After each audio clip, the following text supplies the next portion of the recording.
কলকাতা টিভিতে আপনাদের সকলকে স্বাগত। আপনাদের সঙ্গে রয়েছে আমি অঙ্কুর। শুরু করছি বাংলা বলছে। মঙ্গলবার রেশন দুর্নীতি কাণ্ডে দেগঙ্গা ব্লকে একটি রাইস মিলে হানা দেয় এনফোর্সমেন্ট ডিরেক্টরেট, কেন্দ্রীয় তদন্তকারী সংস্থা। তারপর সেখানে দীর্ঘক্ষণ তল্লাশি চলে এবং সেই মিলের সঙ্গে যুক্ত যে দুজন, আনিসুর রহমান যিনি স্থানীয়ভাবে তৃণমূল কংগ্রেসের ব্লক সভাপতি, তিনি এবং তার ভাই আলিফ নূর, এদের দুজনকে জিজ্ঞাসাবাদ করা হয় এবং প্রায় দীর্ঘ 14 ঘন্টা জিজ্ঞাসাবাদের পর তাদের গ্রেপ্তার করা হয়। আজ তাদেরকে আদালতে তোলা হয়েছিল এবং 12ই অগস্ট পর্যন্ত 10 দিনের ইডি হেফাজতের নির্দেশ দিয়েছে আদালত। এদের বিরুদ্ধে কি অভিযোগ? এই আলিফ নূর এবং তার দাদা আনিসুর রহমান, এদের বিরুদ্ধে অভিযোগ যে তারা ভুয়ো কৃষকের একটা তালিকা তৈরি করেছিল এবং সরকারি পোর্টালে সেই তালিকা তৈরি করে তাদের জন্য, কৃষকদের জন্য যে ন্যূনতম সহায়ক মূল্যটা দেওয়া হয়, সেই ন্যূনতম সহায়ক মূল্যটা তারা নিজেদের পকেটস্থ করেছিল। এবং তার পাশাপাশি এদের বিপুল ঐশ্বর্য রয়েছে বিদেশেও, এমনটাই অভিযোগ করা হয়েছে ইডির পক্ষ থেকে আজকে আদালতে। এবং এই অভিযোগগুলোর সঙ্গে সঙ্গে যে বিষয়গুলি উঠে আসছে, এই আনিসুর এবং তার ভাই, তারা এই রেশন দুর্নীতি কাণ্ডে প্রথমে যিনি গ্রেপ্তার হয়েছিলেন সেই বাকিবুর রহমানের আত্মীয়, যে বাকিবুর রহমানের সঙ্গে ঘনিষ্ঠতার কারণেই রাজ্যের মন্ত্রী জ্যোতিপ্রিয় মল্লিকও এই মুহূর্তে হাজতবাসে। ফলে এই যে রেশন দুর্নীতি কাণ্ড, সেই ঘটনায় আমরা দেখতে পাচ্ছি একদিকে যেমন আরও নতুন নতুন লোককে গ্রেপ্তার করা হচ্ছে, তার সঙ্গে সঙ্গে একটা বিরাট বড় মাপের যে দুর্নীতি হয়েছিল তা কিন্তু, সেই বিষয়টি কিন্তু উঠে আসছে। কারণ কৃষকদের নাম, একটা ভুয়ো কৃষকদের তালিকা তৈরি করে সেখান থেকে মাস্টার রোল তৈরি করে সেখান থেকে পয়সা হাতিয়ে নেওয়া খুব বড় মাপের অভিযোগ। এই বিষয়টি যেমন আজকে রয়েছে, তার পাশাপাশি আরেকটি গুরুত্বপূর্ণ বিষয় নিয়েও চর্চা করব আজকে বাংলা বলছেন মঞ্চে। মমতা বন্দ্যোপাধ্যায় তিনি কেন্দ্রীয় অর্থমন্ত্রী নির্মলা সীতারামনকে স্বাস্থ্য বিমা এবং জীবন বিমা ক্ষেত্রে যে জিএসটি কেন্দ্রীয় সরকার নেয় তা প্রত্যাহার করার জন্য তিনি চিঠি লিখেছেন। আজকে এই একই ইস্যুতে সরব হয়েছিল তৃণমূল কংগ্রেস লোকসভাতেও। গতকাল রাজ্যসভাতে তৃণমূল কংগ্রেসের সাংসদ সাকেত গোখেল তিনি সরব হয়েছিলেন। আজকে লোকসভায় তৃণমূল কংগ্রেস সাংসদ সুদীপ বন্দ্যোপাধ্যায় এই বিষয়টিতে সরব হন এবং 18% জিএসটি প্রত্যাহারের দাবি জানান। এবং প্রশ্ন উঠছে, যেখানে সাধারণ মানুষ এই স্বাস্থ্য বিমা এবং জীবন বিমা দুটিই কিন্তু কখনোই মনোরঞ্জন বা বিনোদনের উপকরণ নয়, মানুষের প্রয়োজনে ভবিষ্যৎকে সুরক্ষিত করতে বা জীবনদায়ী ওষুধের জন্য মানুষ এই দুটি বিমার আশ্রয় নেন। ফলে সেখানেও যদি 18% জিএসটি লাগানো হয়, তাহলে সেই রাষ্ট্রের সেই যে মানসিকতা, তা কি আর কল্যাণকর রাষ্ট্রের চিন্তাভাবনা বলে ধরা হবে? আমরা এই বিষয়গুলি নিয়েই চর্চা করব। আমাদের সঙ্গে রয়েছেন বিশিষ্ট অতিথিরা, পরিচয় করিয়ে দেবো। আমাদের সঙ্গে রয়েছেন জ্যোতি চট্টোপাধ্যায়, রাজ্য বিজেপির মুখপাত্র জ্যোতি চট্টোপাধ্যায়, রয়েছেন কৃষাণু মিত্র, তৃণমূল কংগ্রেসের মুখপাত্র কৃষাণু মিত্র, রয়েছেন শুভাশিস ভট্টাচার্য, প্রদেশ কংগ্রেসের মুখপাত্র শুভাশিস ভট্টাচার্য, রয়েছেন আশিস কুমার দাস, সিপিএমের মুখপাত্র। আপনাদের সকলকেই কলকাতা টিভির পক্ষ থেকে স্বাগত জানাই। একদম প্রথমে যে বিষয়টি নিয়ে আলোচনায় আসব তা অবশ্যই রেশন দুর্নীতি। এবং এই রেশন দুর্নীতির প্রেক্ষিতে আমার প্রথম প্রশ্ন তৃণমূল কংগ্রেসের মুখপাত্র কৃষাণু মিত্রর কাছে। কৃষাণু, এই যে অভিযোগ যে কৃষকদের একটা ভুয়ো তালিকা তৈরি করে তার থেকে মাস্টার রোল তৈরি করে ন্যূনতম সহায়ক মূল্য যেটা একজন প্রান্তিক কৃষকের প্রাপ্য, সেটা পকেটস্থ করা, কিভাবে দেখছেন? এবং উঠছে অভিযোগটা আপনাদের দলের একজন নেতার বিরুদ্ধে। এখন বিষয়টা হচ্ছে, এইসব তদন্তগুলো তো আজকে নয়, দীর্ঘদিন ধরে হচ্ছে। আমরাও বারবার বলেছি যে তদন্তটা তাড়াতাড়ি কমপ্লিট করে ট্রায়ালগুলো শুরু করুক, দোষীদের শাস্তি দিক। তোমার মনে থাকবে যে আমার নেতা অভিষেক বন্দ্যোপাধ্যায় 6 মাস আগে বলেছিলেন 6 মাসের মধ্যে এইসব কমপ্লিট করুন এবং ট্রায়ালগুলো শুরু করুন। আজকে 6 মাস পরে তদন্ত কমপ্লিট হওয়া দূরের কথা, ট্রায়াল তো বাদই দিলাম, আবার নতুন করে এইসব হচ্ছে। এখন আমি তোমাকে বলে রাখি, এই যে ভুয়ো কৃষক, যদি এটা সত্যি হয়ে থাকে অভিযোগ, নিশ্চয়ই এটা খুবই লজ্জাজনক ব্যাপার এবং এটার গর্হিত একটা কাজ, এটার বিরুদ্ধে ব্যবস্থা নেওয়া উচিত। 100 জন কৃষক, এই সরকার, এই যে বিজেপি সরকার, নরেন্দ্র মোদীর সরকার, তাদের 2020 সালের তামিলনাড়ুর জোটসঙ্গী যে এআইডিএমকের যিনি পলানিস্বামী, যিনি তৎকালীন মুখ্যমন্ত্রী ছিলেন, শুধু তামিলনাড়ুতে প্রধানমন্ত্রী কৃষক নিধি যোজনাতে 5 লক্ষ ভুয়ো কৃষক ধরা পড়েছিল। সেটা নিয়ে রাজ্যের তদন্ত, সিবিআই, এসব ইডি টিডি অনেক কিছু হলো। 5 লক্ষ, সংখ্যাটা ভাবো, 5 লক্ষ। কোথায় সেই তদন্ত এখন অবধি? এখানে 100 জন ভুয়ো কৃষক তথাকথিত সেটা নিয়ে এত লাফালাফি করা হচ্ছে, এটারও তদন্ত হওয়া উচিত। যদি 100 জনও কেন, একজনও ভুয়ো আমরা সহ্য করব না। কিন্তু কারা বলছে যে সরকারের নাকের ডগায় একটা রাজ্যের 2-3টে জেলাতে শুধু 5 লক্ষ ভুয়ো কৃষক ধরা পড়েছে, তারপরে সেই তদন্ততে বালি চাপা দিয়েছে, মাটি চাপা দিয়েছে বিভিন্ন বিজেপি। এইসব তদন্তগুলো কেন হচ্ছে? এর উদ্দেশ্য কি দুর্নীতি ধরা? না, এর উদ্দেশ্য হচ্ছে বিজেপির নেতার সংখ্যা বাড়ানো বা বিজেপির রাজনৈতিক ভিত মজবুত করা। যদি এরা বিজেপি জয়েন করে কালকেই সব খালাস হয়ে যাবে, আর যদি বিজেপি না জয়েন করে তাহলে এদেরকে বিনা ট্রায়ালে এদেরকে জেলের মধ্যে পচানো হবে। এই মডাস অপারেন্ডি তো দেখেছি। ছগন ভুজবল ইডির অভিযোগে 2 বছর জেল খাটছিল, জেল থেকে বার করে নিয়ে এসে বিজেপির মন্ত্রী করেছে। প্রফুল প্যাটেলের 1000 কোটি টাকার সম্পত্তি এরাই ক্রোক করেছিল, এসে ইউপিএ আমলের ওই civil aviation scam, GMR scam, কত স্ক্যাম বলেছিল। বিজেপিতে তো ফিরিস্তি ছিল এই একজন ব্যক্তি, তৎকালীন civil aviation minister Praful Patel. তার 1000 কোটি টাকার সম্পত্তি বিজেপির সাথে সম্পৃক্ত হলো, ভালোবাসা, প্রেম ভালোবাসা হলো, সরকারে যোগদান হলো, মন্ত্রী হলো, সম্পত্তি ইডির থেকে চলে গেল। হেমন্ত বিশ্ব শর্মা একই কেস। তো এর উদ্দেশ্য কিন্তু, যেটা নেফারিস উদ্দেশ্য, দুর্নীতির তদন্ত নয়, বিজেপির দল ভারী করা। যদি দল ভারী হয় খুব ভালো, সব খালাস, আর যদি না হয় তাহলে এদেরকে বিনা ট্রায়ালে জেলে পচানো হবে অনুব্রত মণ্ডল। বিজেপি দেখুন, মিথ্যাচারের একটা লিমিটেশন থাকে। হেমন্ত বিশ্ব শর্মা নিয়ে এত চিৎকার চিল্লামিল্লি করবে, কিন্তু হেমন্ত বিশ্ব শর্মার নাম দেখবেন এমন একটা মানে পারসেপশন বিল্ড আপ করছে তৃণমূল কংগ্রেস যে আমরা চোর, তার মানে হচ্ছে বিজেপিটাও চোর। This kind of narrative they are trying to put. কিন্তু হেমন্ত বিশ্ব শর্মার ব্যাপারে কি? হেমন্ত বিশ্ব শর্মা হচ্ছে প্রসিকিউশন উইটনেসে। দাদা, হেমন্ত বিশ্ব শর্মার নাম প্রসিকিউশন উইটনেসে থাকলে তাকে কি করে আমি অ্যাকিউজড বলতে পারি? বলতে পারেন না তো। তাকে এরা বলবে হেমন্ত বিশ্ব শর্মা চোর, দেখবেন প্রত্যেকটা মঞ্চ থেকে বিজেপির হেমন্ত বিশ্ব শর্মা সে চুরি করেছে, তার বেলায় কি হলো? কিন্তু এটা অভিযোগটা আমাদের নয়, অমিত শাহ করেছিল। অভিষেক বন্দ্যোপাধ্যায় বারবার করে বলে, বিরুদ্ধে অভিযোগ বারবার করে বলে আমরা করিনি, তাহলে তো প্রসিকিউশন উইটনেসে, প্রসিকিউশন, সেটা অভিষেক বন্দ্যোপাধ্যায় বারবার করে বললে, তো প্রসিকিউশন উইটনেসে থাকলে তারা তো গ্রেফতার করতে পারে না।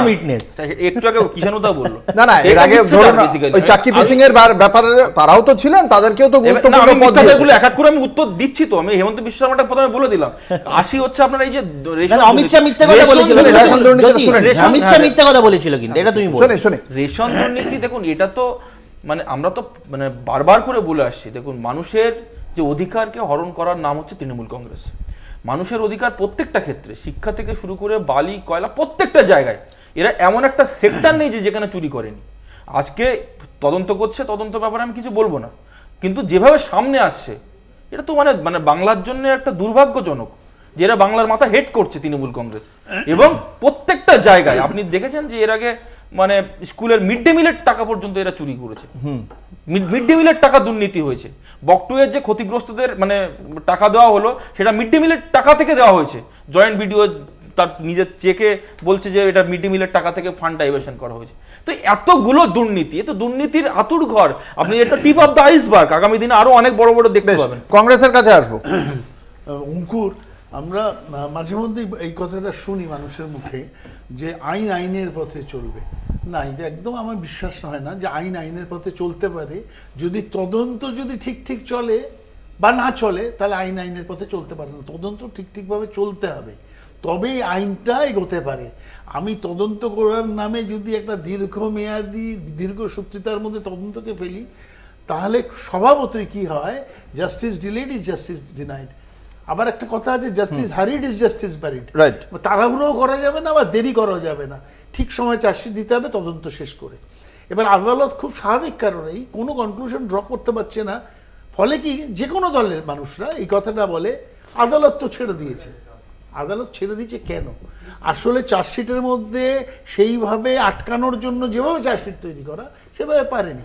এই যে যারা যারা বেরিয়ে আসছে, তৃণমূল আমলে অনেকে ঢুকেছে, আবার বেরিয়েছেও, জেলে ঢুকেছে এবং বেরিয়েছে এই কারণে যে তদন্ত শেষ করতে পারেনি। এবং হেমন্ত বিশ্ব শর্মার বেলাতেও তাই হয়েছে। সুপ্রিম কোর্ট বলেছে তদন্তই শেষ হয়নি ভালো করে, যা যা দিচ্ছ, যা যা মেটেরিয়াল দিচ্ছ তাতে আমি আটকে রাখতে পারি না। কারণ হলো jail is the exception, bail is the মানে রুল। তো ঘটনা হলো বেল যদি রুল হয়, তাহলে হেমন্ত শর্মাকে জিনিস পাওয়া গেছে, অনেক এভিডেন্স আছে বলে কিছু জমা করতে পারছে, প্রসিকিউশন উইটনেস, তাহলে আমি আটকে রাখবো কেন? বেশ, আসবো সিপিএম এর কাছে। সেটা হচ্ছে যে আপনি আজকে যে বিষয়টা নিয়ে আলোচনা করলেন এবং কৃষাণু যে কথা বললেন এবং বিজেপির যিনি আছেন তিনি যে কথা বললেন, একটা কথা খেয়াল রাখুন যে একটা তো আমি একটা পরিষ্কার ক্রনোলজি দেখুন, মানে এই যে দুর্নীতি নিয়ে যেটা বলছেন, মানে আজকের বিষয়ে দুর্নীতি, রাকিবুর রহমান বাকিবুর, হ্যাঁ, প্রথম গ্রেপ্তার, তারপরে জ্যোতিপ্রিয় মল্লিক, তারপরে শঙ্করাঢ্য, বিশ্বজিৎ দাস, শেখ শাহজাহান, আজকে মানে গতকাল দুজন। তারপরে এই রেশন দুর্নীতি কাণ্ডে বা খাদ্য দুর্নীতি কাণ্ডে গ্রেপ্তারের ইতিহাসটা কিন্তু বেশ বড়, এবং এই গ্রেপ্তারের ইতিহাসটা বড়, যেটা আমাদের কংগ্রেসের মুখপাত্র বন্ধু বলছিলেন যে এগুলো ঠিক মতন বিচারটা হচ্ছে না। বিচার হওয়ার জন্য যা প্রসেস নেওয়ার দরকার সেখানে কোথাও একটা ঘাটতি থেকে যাচ্ছে যারা তদন্তটা করছে। কারণ আমরা তো দেখেছি অন্যান্য বিষয়গুলোতেও মানে কোর্ট বারবার বলছে যে আপনারা এটা জমা দিন, ওটা জমা দিন, এত দেরি হচ্ছে কেন, এত দেরি হচ্ছে কেন। এই বিলম্বিত লয়টা তো আছে, এক। দুই, আবার দেখবেন যে যারা এই সমস্ত দুর্নীতির ক্ষেত্রে বলে আইনের পথে চলবে, তারাই আবার যখন বড় কাউকে ধরার পরিকল্পনা হয় বা তাকে ডেকে পাঠানো হয়, জিজ্ঞাসাবাদের জন্য ডেকে পাঠানো, সেগুলো ঠেকানোর জন্য আবার সুপ্রিম কোর্টে ছোটেন। তাহলে বিচার প্রক্রিয়া বিলম্বিত হওয়ার ক্ষেত্রে এই যে বারবার সুপ্রিম কোর্টে গিয়ে একটা রক্ষা কবচ নেওয়ার যে প্রবণতা শাসক দলের মধ্যে আমরা লক্ষ্য করি, সেটাও কিন্তু আমার কোথাও মনে হয় যে একটা এই বিচার ব্যবস্থাকে ডিলে করে। বেশ, আমরা এই আলোচনায় থাকবো। প্রথম পর্বে প্রত্যেককেই তাদের বক্তব্য সামনে রাখার সুযোগ দিলাম। এবার অবশ্যই শুরু হবে আলোচনা, এবং সেই আলোচনায় প্রশ্ন থাকবে পক্ষের বিপক্ষে। আমরা একটা ছোট্ট বিজ্ঞাপনী বিরতি নেব, সঙ্গে থাকুন। ফিরে এলাম বিরতির পর। আপনারা দেখছেন বাংলা বলছে, আপনাদের সঙ্গে রয়েছে আমি অঙ্কুর। আমি আসবো তৃণমূল কংগ্রেসের মুখপাত্রের কাছে। জ্যোতিপ্রিয় মল্লিক এখনো আপনাদের দলের সদস্য?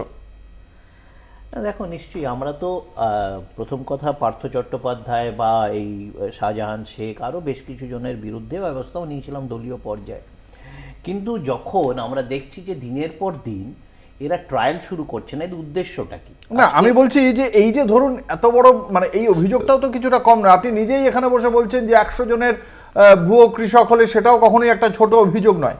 এবং এই যে একটা নেক্সাস চলেছিল, সেটা তো অস্বীকার করা যায় না।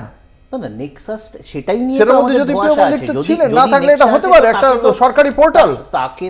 তাকে তো ওই জন্যে একটা তদন্তের মধ্যে রাখা হয়েছে, কাউকেই ক্লিন চিট দেওয়া হয়নি। আর আরেকটা বিষয় কৃষাণু, এই যে একের পর এক ঘটনা ঘটে যায়, তখন সব এই মন্ত্রী বা তৃণমূল কংগ্রেসের নেতা বা তাদের ঘনিষ্ঠদের নাম উঠে আসে। রাজ্য পুলিশ কিছুই জানতে পারে না, সব ইডি আগে জানতে পারে। আমি বলছি, এখন প্রবলেমটা কি হয়েছে, তৃণমূল কংগ্রেসকে তো অনেক প্রতিকূলতার মধ্যে লড়তে হচ্ছে। তার মধ্যে তো দিল্লির সরকার আছে, রাজ্যে বিরোধীদের একটা অলিখিত জোট আছে, তাতে সিপিএম কংগ্রেস সবাই। আচ্ছা, আমি তোমাকে বলছি, একটু কয়েক বছরের পেছনে যাও। তাতাদা শুনতে ভালো লাগবে, আশিস দা একটু অনেকগুলো কথা বললো। 2007 সাল 4000 কোটি টাকা রাজ্যের রাশের দুর্নীতি, অভিযোগটা কে করেছিল? কংগ্রেস করেছিল। তৎকালীন কেন্দ্রীয় যিনি মন্ত্রী ছিলেন শরদ পাওয়ার, হ্যাঁ, উনি এই এগ্রিকালচার মিনিস্টার ছিলেন, তার সাথে বিজ্ঞপ্তি দেওয়া, ডেপুটেশন, আলোচনা এই হয়েছিল। সে তদন্তটা কি হলো? মানে সেটা তো আলোচনা হলো না। আজকে ঠিক আছে, আমি ধরে নিলাম পুলিশ ব্যর্থ, আর অন্য কেউ করছে, মিডিয়াতে আলোচনা হয়েছে, প্রতিনিয়ত তৃণমূল কংগ্রেসকে এইসব অলিখিত দিচ্ছি। কিন্তু 2007 সালের 4000 কোটি টাকার রাজ্যের বাম আমলের রেশন দুর্নীতির কি হলো? শুনে না, দেখুন অঙ্কুরদা, দেখুন আপনি জিজ্ঞাসা করছেন যে পুলিশ কেন জানতে পারছে না, এটা একটা ভ্যালিড কোশ্চেন। কিন্তু সাথে সাথে পুলিশ জানতে পারার পরেও, রাজ্য সরকার জানতে পারার পরেও, একজন মেন অ্যাকিউজড, যাকে মানে যার বিরুদ্ধে একের পর এক অভিযোগ, শেখ শাহজাহান, তাকে বাঁচানোর জন্যে এই রাজ্য সরকার আপনার আমার ট্যাক্সের টাকায় চলে যাচ্ছে সুপ্রিম কোর্টে। এবং সুপ্রিম কোর্টের এখানে একটা কড়া অবজারভেশন রয়েছে যে আপনাদেরকে একটা ব্যক্তিকে নিয়ে এত ইন্টারেস্ট কেন। তো সুতরাং আপনি যে বলছেন যে পুলিশ জানতে পারছে না, এটা তো মানে এই কোশ্চেনটা আসেই না। কারণ পুলিশ মানে রাজ্য সরকার যখন জানতে পেরেও সুপ্রিম কোর্টে যাচ্ছে, তার মানে পুলিশ আগে থেকে জানতো।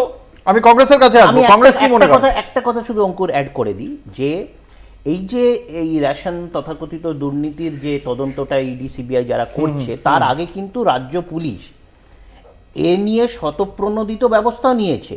13 জন ডিলারকে অ্যারেস্ট করেছিল, তোমার মনে থাকবে 2021-22-এ 13 জন ডিলার অ্যারেস্ট হয়েছিল, 463কে শোকজ করা হয়েছিল, 70 জন সাসপেন্ড, 29 জনকে ফাইন করা হয়েছিল এবং একজন তাহলে একটা তথ্য দিয়ে রাখি কৃষাণু, 2011 থেকে 2021 এই সময় জ্যোতিপ্রিয় মল্লিক খাদ্য দপ্তরের মন্ত্রী ছিলেন এবং সেই সময় কোনো অডিট হয়নি, কারণটা বলতে পারবেন?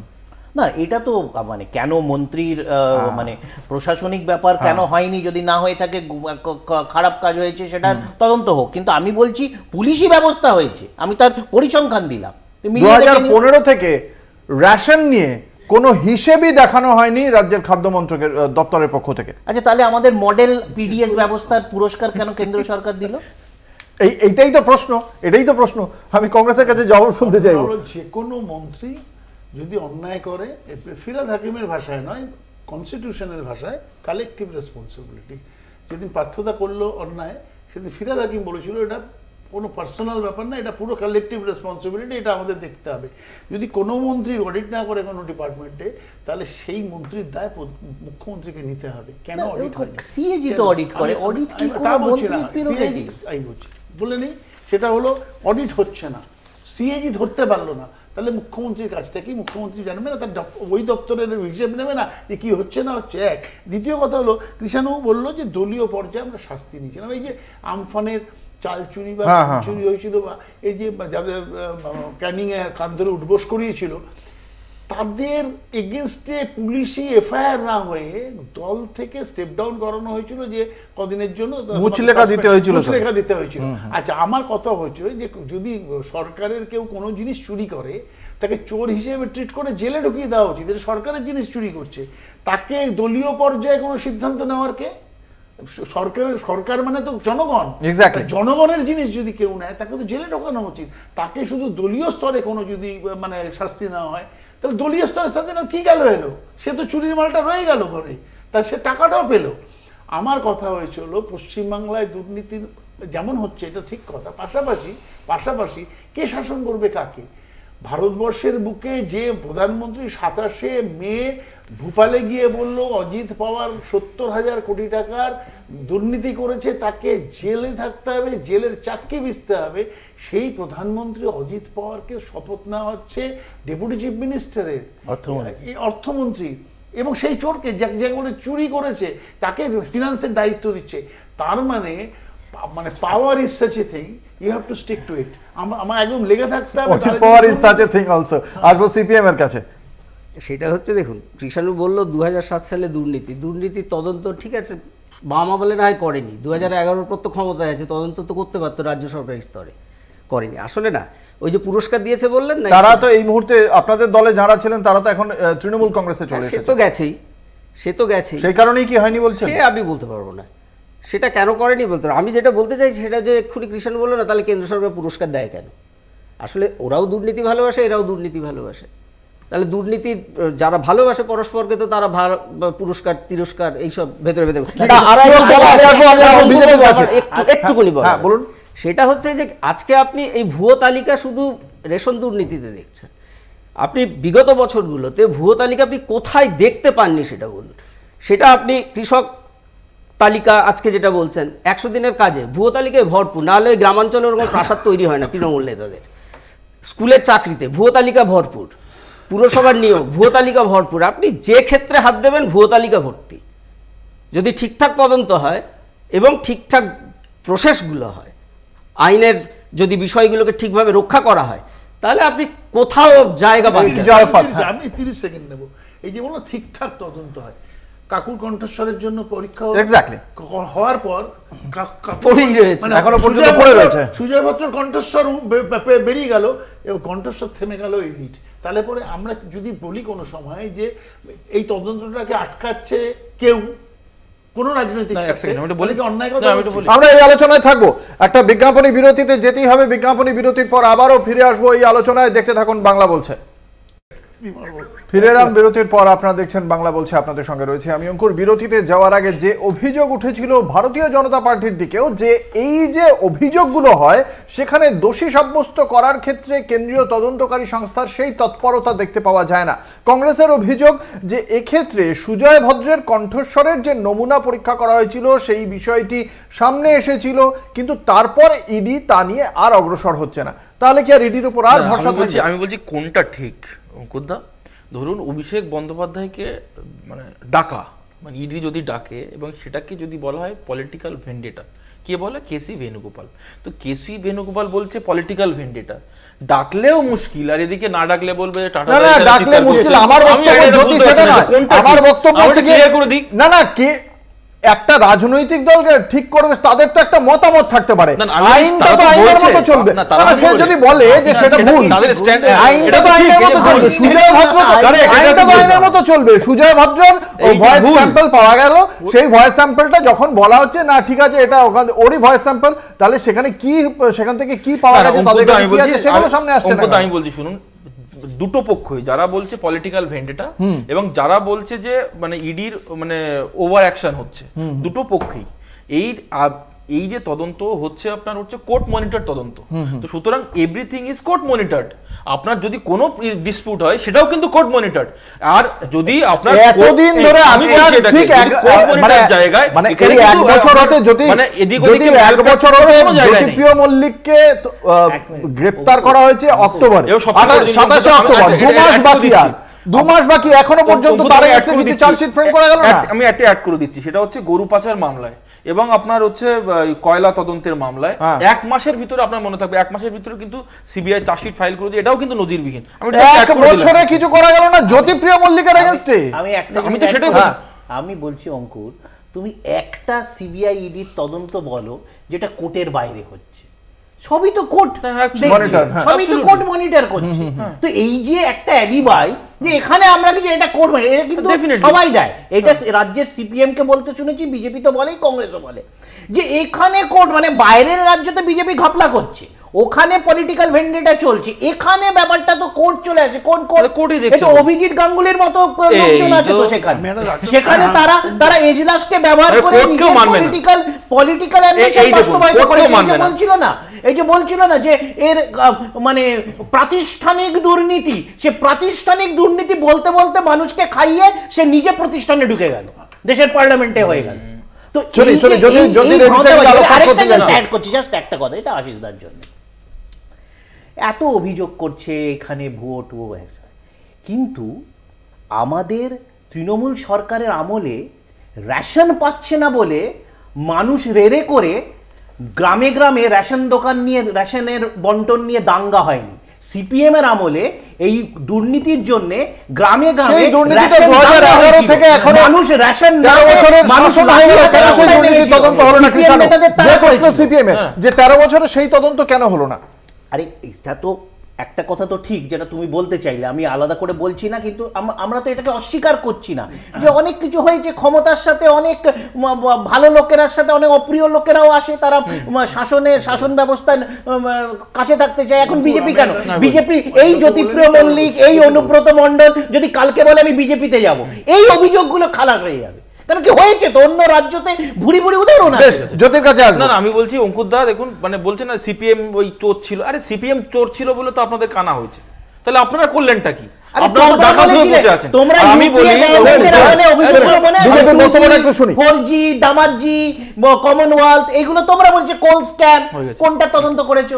এবার আপনি বললেন অঙ্কুর দা যে মানে তদন্ত নিয়ে কথা হচ্ছে, এরা তো এই যে মানে যারা যারা অভিযুক্ত, সোকল্ড অভিযুক্ত, প্রাইমা ফেসি তো এদের বিরুদ্ধে এস্টাবলিশ। তার কারণ আমি বলছি, এরা তো গিয়েছিল সুপ্রিম কোর্টে। তো সুপ্রিম কোর্ট যখন আপনি একবার এক অবজারভেশন গুলো খুলে দেখুন, সুপ্রিম কোর্ট বলছে যে না প্রাইমা ফেসি এস্টাবলিশড। আপনার কোথাও না কোথাও একটা জায়গায় এস্টাবলিশড ফ্যাক্ট, যে কারণের জন্য কিন্তু বেল পাইনি। এটাও ঘটনা যে এই ঘটনা এখনো পর্যন্ত কতজন বেল পেয়ে গেছে সেটাও দেখুন, ধরে রাখতে পারেনি। না, আমি সেটাই তো বলছি, অনুব্রতর সঙ্গী সাথীদের যে মনীষ কোঠারি থেকে শুরু করে বাকিরা, তারপরে গরু পাচার ক্ষেত্রে তারা তো সব বেল পেয়ে যাচ্ছে। তার মানে কিছু মানে সাবস্ট্যান্সিয়াল এভিডেন্স নিশ্চয়ই দিতে পারছে না, তাহলে নইলে তো কোর্ট তাদের ছাড়তো না। কোর্ট তো তাদের আত্মীয় নয়। না না না, একদমই ভুল হচ্ছে দাদা। সেটা হচ্ছে jail is the rule, jail is the exception, bail is the rule. এটা যেটা মানে আমাদের টাটাটাও বললো, হ্যাঁ, কিন্তু এটা ফ্যাক্ট, এটা ফ্যাক্ট। কিন্তু এইখানে দাঁড়িয়ে তার মানে এরা কিন্তু বেকসুর খালাস হয়নি, জেল ইজ দি এক্সেপশন। তদন্ত কিন্তু চলছে এদের বিরুদ্ধে, এরা কিন্তু বেকসুর তদন্ত চলবে। আসো কংগ্রেসের কাছে অনেকগুলো বিষয়, কংগ্রেসের কাছে একটা বিষয় কথা হচ্ছে গত 13 বছরে ক্লিন চিট দিয়ে দেওয়া হয়নি, এদের বিরুদ্ধে বিভিন্ন দুর্নীতির তদন্তকে ক্লিন চিট দিয়ে দেওয়া হয়েছে। কি বলছো প্রসিকিউশন কি করে ক্লিন চিট মনে করে অজিত পাওয়ারের বউকেও ক্লিন চিট দিয়ে এই যেদিন রেজিম বদলালো, ইয়েদুরাপ্পার এগেইনস্টে হাজার হাজার কোটি টাকার দুর্নীতি ছিল, তাকে ক্লিন চিট দেওয়া হলো সিবিআই কে দিয়ে নরেন্দ্র মোদী সরকার। হারিন পান্ডিয়া মার্ডার কেসে বলে নেই তারপর আঙুল তুলো, এটা মান্নানো। হারিন পান্ডিয়া মার্ডার কেসে অমিত শাহকে ক্লিন চিট দিল হলো গোধারা কাণ্ডতে নরেন্দ্র মোদীকে ক্লিন চিট দিল কত সালের পর 2014 অমিত শাহকে গুজরাটে থাকতে বারণ করেছিল, ক্লিন চিট দিল কবে 2014 তে মোদী সরকার আসার পর। তো অনেক তো চিৎকার করেছিলেন, এখন কি চিৎকার করবেন মোদীর বিরুদ্ধে? আমি বলিনি জ্যোতি, এখন তো চিৎকার করেন। ইন্টারেস্টিং আলোচনা হচ্ছে, সেটা হলো তুমি বললে সব তো কোর্ট মনিটর করছে, কোর্ট মনিটর হচ্ছে। কোর্ট, আমি এখানে কোর্টকে কোনো রকম সন্দেহের মধ্যে আনতে চাই না, কিন্তু একটা ঘটনা আমি আনতে চাই, সেটা হলো রাহুল গান্ধীকে গুজরাটের একটি লোয়ার কোর্ট সাজা দিয়েছিল ডিফামেশন কেসে। হাইকোর্টও গুজরাটের ডিফামেশন কেসে সাজা দিয়েছিল। সুপ্রিম কোর্টে যখন গাভাইয়ের ঘরে আসে, সুপ্রিম কোর্ট গাভাই বলে যে এটার মধ্যে তো মেটেরিয়ালই নেই, আপনারা কি কারণে দিয়েছেন সেটাই তো আপনারা দর্শাননি, তারপর এটাকে কেন আমি অ্যাকিউট করবো না রাহুল গান্ধীকে? তার মানে কোর্টও কোনো সময় তার মানে কোর্টও কোনো সময় সন্দেহের মধ্যে থাকে। না হলে পরে কি করে কোর্ট বলে আপনারা তো তদন্তই করছেন না, এত ডিলে হচ্ছে কেন, এত এখনো ঠিক জায়গায়? আমাদের কলকাতা হাইকোর্টের বিচারপতি তো সেই প্রশ্ন তুলেছেন, ইডির ভূমিকা, সিবিআই এর ভূমিকা নিয়ে আমাদের কলকাতা হাইকোর্টের বিচারপতি তো সেই প্রশ্ন তুলেছেন। না আমি বলছি প্রাইমা ফেসি তো এস্টাবলিশড। আমি তো প্রথমে আমি তো কনক্লুশনে যাচ্ছি না অঙ্কুরদা, আমার বক্তব্য হচ্ছে এটা প্রাইমা ফেসি কিন্তু এস্টাবলিশড হচ্ছে, এবং সেটা হচ্ছে আপনি দেখবেন যে এই যে ধরুন এতগুলো আপনার এই যে রেশন কার্ড বাতিল হলো, এটা তো ফ্যাক্ট, এস্টাবলিশড ফ্যাক্ট, আপনারা দেখিয়েছেন, এটা তো মিথ্যা হতে পারে না। আমি কোর্ট গুলি মারুন, কোর্ট ছেড়ে দিন, আপনারা তো নিজেরাই দেখিয়েছেন, আপনারা প্রেস মানে fourth pillar of the democracy, তারাই তো দেখিয়েছে যে এতগুলো রেশন কার্ড বাতিল হয়েছে। তাহলে সেই রেশন কার্ডের টাকাটা কে খেয়েছে? এই রেশন কার্ডের টাকাটা কে খেয়েছে সেই তদন্তটাই তো দ্রুত করা দরকার, এটাই তো বলছি, কোথায় হচ্ছে সেই তদন্ত? আচ্ছা আমি তা বলি, এই যে বাতিল হওয়ার কথা বললো, আজকে ফেক রেশন কার্ড হোক, জব কার্ড হোক, আমরা দেখলাম যে জব কার্ডের পরিসংখ্যান দিচ্ছি, এমপিতে 53% জব কার্ড বাতিল হলো ফেক বলে, ইউপিতে 44% বাতিল হলো ফেক বলে, বিহারে 37%, গুজরাটে 37%, ন্যাশনাল অ্যাভারেজ হচ্ছে 32%, সব পুরো দেশের অ্যাভারেজ। বাংলাতে 22% বাতিল হলো। টাকাটা কোথাকার আটকে আছে এখনো? টাকাটা এই জন্য আটকে নেই না, এই যে এই কথাগুলো, টাকাটা এই জন্য আটকে নেই, আবার মানুষকে মিথ্যাচার করছে, আবার মানুষকে মিথ্যাচার করে, সব জেনে গেছে মিথ্যাচার করে মানুষের আদালতে কে আমাকে বলতে দিতে হবে মিথ্যাচার করে গেছে তৃণমূল কংগ্রেস। আমি বলি সেটা হচ্ছে টাকাটা কিন্তু এই জন্য আটকে নেই, টাকাটা হচ্ছে আপনার অ্যাকশন টেকেন রিপোর্ট যেটা, এবং আপনার কমপ্লায়েন্স যেটা, সেটা পরশুদিন কোশ্চেন করা হয়েছে এবং মাননীয় মন্ত্রী উত্তর দিয়েছেন। আমরা এই আলোচনা করেওছি, একদম এটি আমরা বক্তব্যই শুনেছি। হ্যাঁ, এই যে পারসেপশন তৈরির একটা চেষ্টা চলছে বলে উভয় পক্ষই অভিযোগ করছে। একজন বলছে যে এরা বিজেপির দিকে ঠেলছে, আবার তৃণমূল কংগ্রেস বলছে যে বিজেপি রাজনৈতিক উদ্দেশ্য প্রণোদিতভাবে। বাম কংগ্রেস তারা কি মনে করে? এই যে দীর্ঘদিন ধরে তৃণমূল কংগ্রেসের একের পর এক নেতা বা নেতা ঘনিষ্ঠ লোকজনকে গ্রেপ্তার করা হচ্ছে, কিন্তু তারা দোষী সাব্যস্ত হচ্ছে না, ফলে মানুষের মনে কি এই ধারণা তৈরি হচ্ছে যে পুরোটাই ভারতীয় জনতা পার্টির এই কেন্দ্রীয় তদন্তকারী সংস্থাগুলোর ব্যর্থতা, বা তারা আলটিমেটলি প্রমাণ করতে পারছে না আসলে লোকগুলো নির্দোষী? আপনার কি মনে হয়? আমাকে যদি মানে আমি তো আইনের লোক নই, কিন্তু আমি সরাসরি বলবো না নির্দোষ, তার কারণ প্রমাণ এমনি এইভাবে হয়তো টিভির চ্যানেলের সামনে আমি দিতে পারবো না, কিন্তু এই দুর্নীতিগুলো যে হয়েছে, বিশেষ করে আপনি যদি আমাকে বলেন শিক্ষা দুর্নীতি, এর প্রচুর প্রমাণ আছে, বলে লাভ নেই, দুর্নীতি আছে। আর দুই হচ্ছে এই কৃষাণু যেটা বলছিল, আচ্ছা এই 11 সালের পরে আপনারাও সবাই জানবেন, 11 সালের পরে প্রায় 9টা তদন্ত কমিশন এই সরকার বসিয়েছিল এবং অনেক টাকা খরচ করে তদন্ত কমিশন বসিয়েছিল। সেই তদন্ত কমিশনের রিপোর্টগুলো কিন্তু পাবলিক ডোমেনে আনা হলো না। কেন আনা হলো না?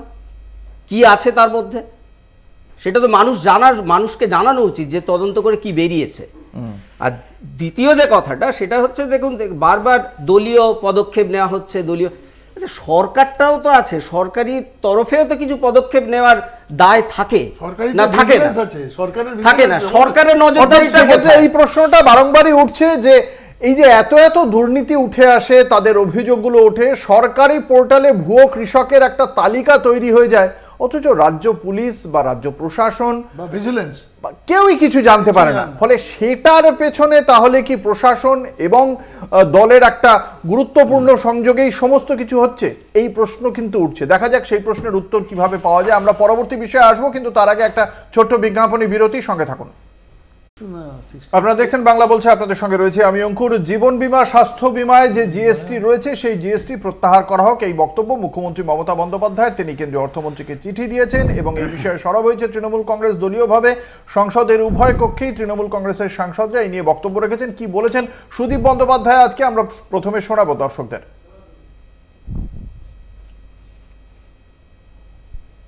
Sir, 18% GST charged upon LI premium, life insurance, and medicine should be withdrawn. Sir, this GST is anti-people. Sir, this GST is adversely affecting the people of India. So I propose that this proposal should be rolled back. Okay. And government must roll back and GST to come to above 2 items. सदस्यों, अभी सभा स्वास्थ्य मंत्रालय को अनुदानों की मांग पर चर्चा करेगी। আমি প্রথমত এই বিষয়ে জানি রাখি, নীতিন গাডকারি বিজেপির মন্ত্রী, কেন্দ্রীয় মন্ত্রী নীতিন গাডকারি, তিনি এই বিষয়ে একটি চিঠি পাঠিয়েছিলেন কেন্দ্রীয় অর্থমন্ত্রী নির্মলা সীতারামনকে। আমি আসবো জ্যোতি চট্টোপাধ্যায়, রাজ্য বিজেপির মুখপাত্রের কাছে। নীতিগতভাবে এই ধরনের বিমার প্রিমিয়াম থেকে কর আদায় করা উচিত কি? বিজেপির অবস্থানটা কি?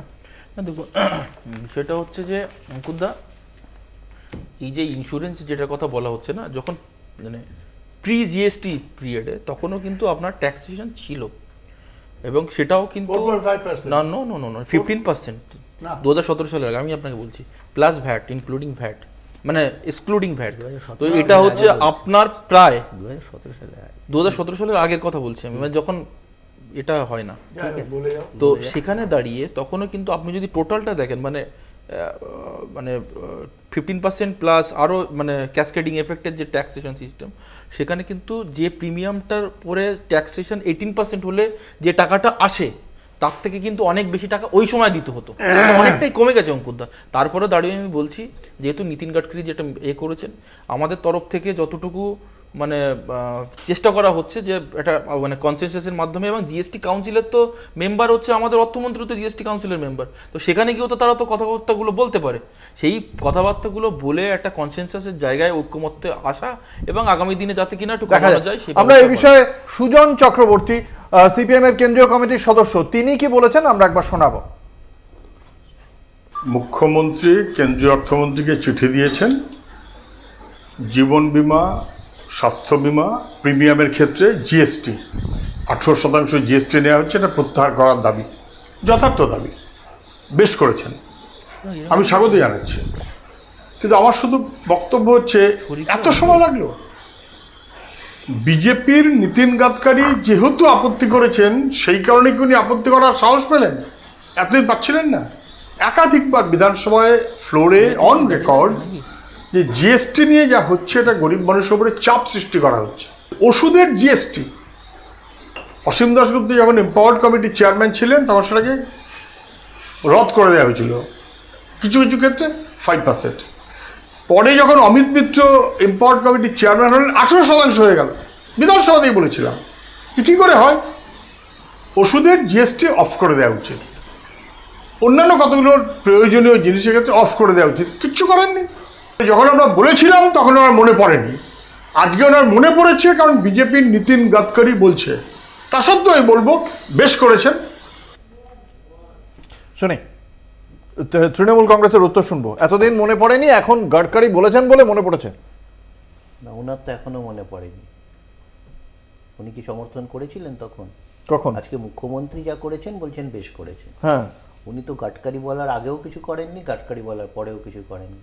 মানে এই যে দ্বিচারিতাগুলো বলছেন বিধানসভায় এই অন রেকর্ড ওরা এই কথা বলেছেন, কিছুই করেননি। এই বর্তমান জিএসটি লাইফ এখন তো বিধানসভায় নেই সিপিএম। এক মিনিট, লাইফ ইন্স্যুরেন্স কেন, ওনাদের প্রক্সি আছে তো 2016 থেকে 21 প্রক্সি আছে তো, কে করেছে? কে করেছে? ওনাদের যে প্রক্সি আছে বিধানসভায়, আপনি বলুন কার কথা বলছেন? ওনাদের প্রক্সি আছে। অধীর চৌধুরীকে ঘাড় ধাক্কা দেওয়া হয়েছিল যাকে ওঠাবার জন্য, যার দাদাকে ওঠাবার জন্য। তো আইএসএফ বিধায়ক নওশাদ সিদ্দিকীর কথা বলছেন? হ্যাঁ হ্যাঁ, তো প্রক্সি তো আছে। বরঞ্চ কংগ্রেস কিন্তু 2016 থেকে 21 যখন প্রক্সি না হয়, কোনটি শিল্পী নয়, একেবারে যখন সিপিএম এর কথা বলেছিল তখন কেন কিছু করা হয়নি? আমি আবার বলছি, বর্তমান যেই ইস্যুটা নিয়ে আমরা আলোচনা করছি, মুখ্যমন্ত্রী অর্থমন্ত্রীকে চিঠি লিখেছেন, তার আগে বিজেপির কোন নেতা লিখে থাকতে পারেন, বলে থাকতে পারেন, যা খুশি করে থাকতে পারেন। সিপিএম কি করেছে সেটা বলুক না। আমরা ভালো করেছি, খারাপ করেছি, কারুর দেখে করেছি, দেখে শুনে করেছি, এটা অন্য ব্যাপার হয়ে গেল। সিপিএম এর অবস্থানটা কি? ওনারা প্রত্যেক ইস্যুর মতো পেছনে দাঁড়িয়ে দেখছিলেন কোন দিকে ওজনটা বেশি, সেই দিকে ঝাপটা মারবো। আমরা প্রথম typical Jyoti Basu style. GST নিয়ে এক্সপেরিমেন্ট করতে করতে করতে করতে বিজেপি মানে হাঁপিয়ে গেছে।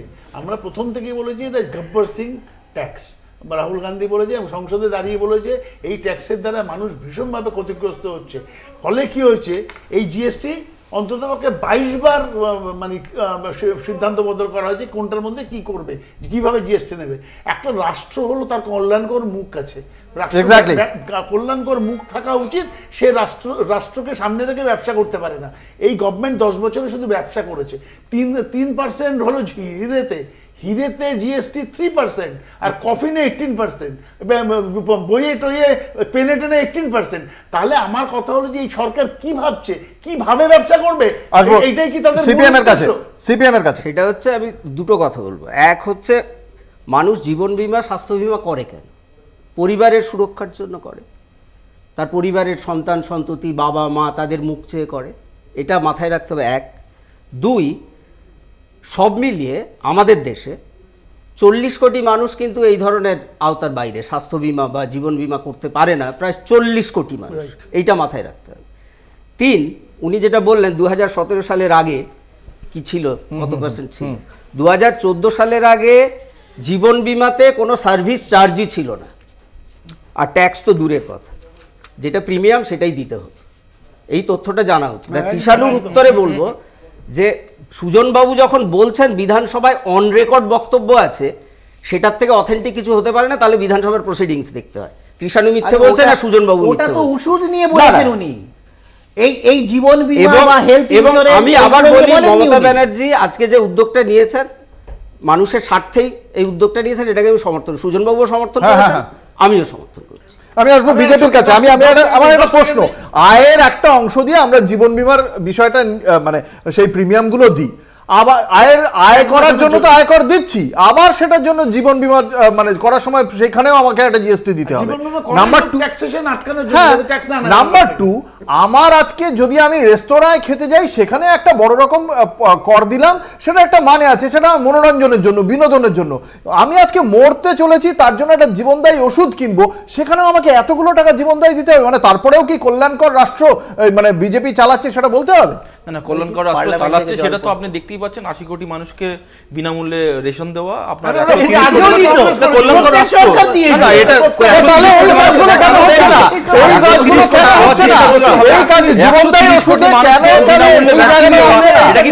রাষ্ট্র নয়। এটার জন্য আমরা এখানে সকলে টিকে নিয়েছি, কেউ টিকের জন্য পয়সা দেয়নি, কোনো কেউ বলেনি যে আমরা এটাকে মানুষের কল্যাণ করেছি। এটা আমি বলছি যে মানে 130 কোটি মানুষকে বিনামূল্যে ভ্যাকসিন দেওয়া, এটা তো কল্যাণকর। যারা ভ্যাকসিনটাকে চুরি করলো তারা কি কল্যাণকর রাষ্ট্রের কথা ভাবে? মহামারীতে পর্যন্ত জীবনদায়ী ওষুধে জিএসটিটা উইথড্র করা উচিত, এই কথাটা বিজেপি সেটা পেলাম না। সব জিনিস থেকে আয় করতে চায়, শুধু প্রফিট। মহামারীতে সরকার মানুষের পাশে দাঁড়ানোর কোনো এই কথাগুলো ডিবেটে না বলে, জিএসটি কাউন্সিলের সদস্য তো আমাদের অর্থমন্ত্রী, সেই কথাগুলো ওখানে গিয়ে কেন বলে না? ওখানে গিয়ে কারণ তো পলিটিক্স করতে হবে, শুধুমাত্র পলিটিক্স করা উচিত না, শুধুমাত্র পলিটিক্স করা উচিত না। মাইক বন্ধ করে দিচ্ছে না, সংসদে প্রশ্ন বলতে দেওয়া হয়নি। জায়গা মিথ্যাচারের পর মিথ্যাচার। সংসদে প্রশ্ন তুলবে না তো প্রশ্নটা কোথায় তুলবে? জিএসটি কাউন্সিলে যদি আমি একটা কথা বলছি, শুধুমাত্র politics করা মানে লোকসভা কি ছোট জায়গা? ইলেকশন হচ্ছে নাকি ওখানে ছাদ ফুটে জল পড়ছে বলে ওখানে বলা যাবে না? মানুষের জীবন বীমা এবং টেকনোলজি। ভারতবর্ষে কি, ভারতবর্ষ হলো মানুষের স্বাস্থ্য না, ও হিন্দু মুসলমান, পাকিস্তান, এর বাইরে এই ন্যারেটিভ তৈরি হচ্ছে না। 10 বছর ধরে এটা চলছে। আর ইউকেতে বড় গাছ পড়লে সবকিছু হয়। আমি বুঝলাম, কিন্তু এখানে আমি হিন্দু মুসলমান মানুষের কথা কারা নিধন করেছিল? এই কংগ্রেস নিধন আমি করেছিল। এই শিখ আবার সেই জাতি, আমি একদম মানুষের কথাটা ভাবার কথা, কিন্তু এখনো পর্যন্ত বিজেপি এই কথাটা শুনতে পারলাম না যে এটা উইথড্র করা উচিত। জীবনদায়ী ওষুধের জন্য এই জায়গাটা ভাবা উচিত। এখানে একটা মানুষ আয়কর দিচ্ছে যখন, তখন সে আয়ের ওপর দিচ্ছে, সেই আয়কর বাঁচিয়ে তার পকেটে যে টাকাটা ঢুকছে, তারপর সে জীবন বীমার প্রিমিয়ামটা দিচ্ছে, তারপরেও তাকে সেখানে জিএসটি দিতে হবে। কেন আমি দুবার করে এই করটা দেব? আমি মরতে চলেছি তখন আমি আবার সেই জিএসটি দিতে হবে ওষুধ কেনার জন্য। এই জীবনদায়ী ওষুধে আমি না কথা বলি সংক্ষেপে, একদম সংক্ষেপে একটা ছোট্ট কথা বলি, সেটা হলো যে ভারতবর্ষের বুকে স্বাস্থ্য বীমাটা যে কতটা প্রয়োজনীয় সেটা যে ভাবা যায় না। কারণ হলো যে আপনাদের সময় তো ছিল, বলে নেই স্বাস্থ্য বীমাটা আপনারা তাহলে কথা বলেন কি করে? কারণ হলো কংগ্রেসের সময় ইউপিএ 1 ইউপিএ 2 এর সময় কেন নিয়েছিলেন তাহলে? ভারতবর্ষের জনগণকে অন্ততপক্ষে জীবন বীমার থেকেও যেটা ইম্পর্টেন্ট সেটা হলো মানুষ যাতে চিকিৎসাটা পায়, সেটার জন্য স্বাস্থ্য বীমাতে 18% নেওয়া উচিত না। 40 কোটি মানুষ এখনো আওতার বাইরে, ফলে সেই বিষয়টি নিয়ে কিন্তু আয়ুষ্মান ভারত অবশেষে আগে দেখতে হবে যে কার বাইক আছে, সেগুলো আবার বাদ যায় আয়ুষ্মান ভারতের ক্ষেত্রে। আমরা আশা করব এই বিষয়ে সরকার ইতিবাচক পদক্ষেপ নেবে, আমজনতার কথা মাথায় রেখে, কল্যাণকর রাষ্ট্রের দায়িত্বের কথা মাথায় রেখে। দেখা যাক সরকার কি করেন। আমাদের সঙ্গে আজকে ছিলেন জ্যোতি চট্টোপাধ্যায়, কৃষাণু মিত্র, শুভাশিস ভট্টাচার্য, আশিস দাস। আপনাদের প্রত্যেককে আপনাদের মূল্যবান মতামতের জন্য অসংখ্য ধন্যবাদ। শেষ করছি বাংলা বলছে। দেখতে থাকুন কলকাতা টিভি, রাত দিন সাথে।